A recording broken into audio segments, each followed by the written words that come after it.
જીપીએસસીની પરીક્ષામાં ભેદભાવ અંગે વધુ એક આગેવાને અવાજ ઉઠાવ્યો છે. તેઓએ સવાલ કર્યો છે. પૂર્વ ધારાસભ્ય બળદેવજી ઠાકોરે જીપીએસસી પરીક્ષા સામે સવાલો ઉઠાવ્યા છે. જીપીએસસીના પરિણામોમાં ઠાકોર સમાજ સાથે અન્યાય થયો હોવાનો આરોપ લગાવ્યો છે. સોશિયલ મીડિયામાં પોસ્ટ મૂકીને ઇન્ટરવ્યુના પરિણામો અંગે અનેક સવાલો ઉઠાવ્યા છે. લેખિત પરીક્ષામાં વધુ માર્ક્સ મેળવતા ઉમેદવારોને ઇન્ટરવ્યુમાં તપાસ કરાયા.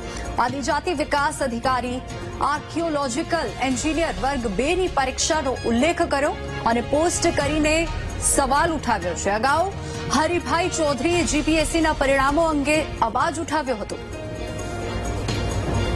તો અગાઉ હરિભાઈ ચૌધરીએ પણ જીપીએસસીની પરીક્ષાને લઈને સવાલ ઉઠાવ્યો હતો. હવે ફરી એકવાર આ પરીક્ષાને લઈને સવાલો ઉઠી રહ્યા છે. પૂર્વ ધારાસભ્ય બળદેવજી ઠાકોરે જીપીએસસી પરીક્ષા સામે સવાલો ઉઠાવ્યા છે, આક્ષેપો કર્યા છે. ઇન્ટરવ્યુમાં તેઓએ સવાલ કર્યો અને સોશિયલ મીડિયા પર પોસ્ટ પણ મૂકી છે.